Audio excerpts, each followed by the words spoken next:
அனைவருக்கும் வணக்கம். ஜெயஸ்ரீ நாட்டியாலய அன்போடு வரவேற்கின்றது. இன்றைய பதிவில் குரலும் பொருளும் என்ற பகுதியில் 35வது அதிகாரம் துறவு பற்றுக்களை விட்டொழிப்பது. யாதனின் யாதனின் நீங்கியான் நோதல் அதனின் இலன். ஒருவன் எந்தெந்த பற்றுக்களை விட்டுவிடுகிறானோ அந்தந்த பற்றுகளால் வரக்கூடிய துன்பங்களுக்கும் அவனுக்கு இல்லையாகும். வேண்டின் உண்டாக துறந்த பின் ஈண்டு ஏற்பால பல. அதனால் துன்பமே இல்லாதிருக்க விரும்பினால் பற்றுகளை முற்றுமிட்டொழிக்க வேண்டும். விட்ட பிறகுதான் துறவரத்தால் அடையக்கூடிய பல நன்மைகளும் கிடைக்கும். அடல் வேண்டும் ஐந்தன் புலத்தை விடல் வேண்டும் வேண்டிய எல்லாம் ஒழுங்கு. அப்படிப்பட்ட பற்றுக்களை எல்லாம் முற்றும் விட்டொழிப்பது மிகவும் கடினம்தான். அதற்காக 5 இந்திரியங்களோடும், அதாவது கண், மூக்கு, வாய், செவி, மெய், 5 இந்திரியங்களோடும் கண், மூக்கு, வாய், மெய், செவி, இந்த 5 இந்திரியங்களோடும் போராட வேண்டும். அவை விரும்புகின்ற எல்லா இன்பங்களையும் ஒருமிக்க விட்டு ஒழிக்க வேண்டும். இயல்பாகும் நோன்பிற்கு ஒன்று இன்மை உடைமை மயலாகும் மற்றும் பெயர்த்து.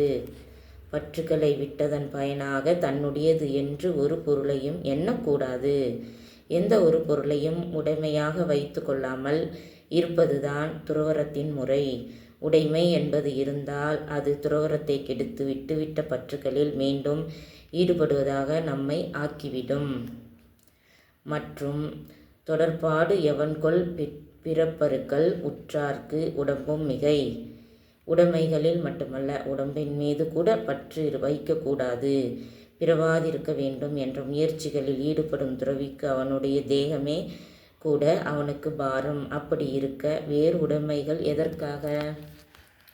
யான் எனது என்னும் செருக்கு அறுப்பான் வானோர்க்கு உயர்ந்த உலகம் புகும். உலகத்தில் பற்றுகளை விட்டவன் தேவர்களை விடச் சிறந்தவன்.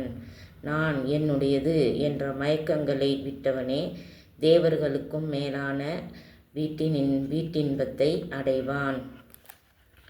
பற்றிவிடா இடும்பைகள் பற்றினை பற்றிவிடா அவர்க்கு. பற்றிவிடா இடும்பைகள் பற்றினை பற்றிவிடா அவர்க்கு பற்றிடாதவர்க்கு. ஏனெனில் யான் எனது என்ற பற்றுக்களை விடாமல் பற்றி கொண்டிருக்கிறவர்களை பிறவித் துன்பங்களும் விடாமல் பற்றி கொண்டே இருக்கும். தலைப்பட்டார் தீர துறந்தார் மயங்கி வலைப்பட்டார் மற்றையவர். பற்றுக்களை துறப்பதுதான் துறவரம். பற்றுக்களை எல்லாம் முற்றும் விட்டொழித்தவர்களே துறவு நிலை அடைந்தவர்கள். பற்றுக்களை ஒழிக்காமல் துறவரத்திலிருக்கும் மற்றவர்கள் பிறவி துன்ப வலைக்குள் அகப்பட்டிருப்பவர்களே ஆவார்கள். பற்றற்ற கண்ணே பிறப்பருக்கும் மற்ற நிலையாமை காணப்படும். பிறவிக்கு காரணமே பற்றுக்கள்தாம். பற்றுக்கள் எல்லாம் அற்றுப்போன பிறகுதான் இனி பிறவாத நிலை அடைய முடியும். இல்லையானால் மீண்டும் நிலையற்ற பிறவிதான் வரும். பற்றுக பற்றற்றான் பற்றினை அப்பற்றை பற்றுக பற்றுவிடற்கு. பற்றுகளை அறுப்பது மிகவும் கடினம். பற்றுகளை விட்டொழிப்பதற்கு பற்றற்றவனாகிய பகவானை பற்றி கொள்ள வேண்டும். அந்த பற்றை விடாமல் பின்பற்ற வேண்டும். பகவானை பற்றி கொள்ள வேண்டும். அந்த பகவானின் மீது பற்று வைத்து பற்றி கொள்ள வேண்டும் என்பதை அழகாக 350வது குறளில் விளக்கியுள்ளார் தெய்வ புலவர் திருவள்ளுவர். அனைத்து குழந்தைகளும் திருக்குறளை முன் உதாரணமாக வைத்து கொண்டு அனைத்து குறள்களையும் ஸ்மரணம் செய்து மனப்பாடம் செய்து பொருள் புரிந்து வாழ்க்கையில் அறநெறி தவறாது நன்கு படித்து மேலோங்கி வாழ நல்வாழ்த்துக்கள். அனைத்து குழந்தைகளும் திருக்குறளை பின்பற்றி உயர்ந்த நிலையை அடைய முடியும் என்பதை திருவள்ளுவர் தெய்வப்புலவர் திருவள்ளுவர் நமக்கு உதாரணமாக 1330 திருக்குறளில் வாழ்க்கையை அடக்கி நமக்கு வேதம் போல் கூறியுள்ளார். அதை பின்பற்றி நாமும் உயர்ந்த நிலையை அடைவோம். நன்றி, வணக்கம்.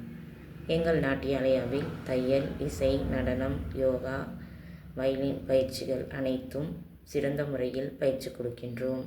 விருப்பமுள்ளவர்கள் எங்கள் தொடர்பு எண்ணை தொடர்பு கொண்டு விவரம் பெற்று பயிற்சியில் சேர்ந்து பயன்பெற்று நலமுடன் வாழ அன்புடன் அழைக்கின்றோம்.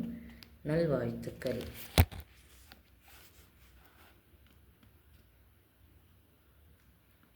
அனைவருக்கும் நன்றி, வணக்கம்.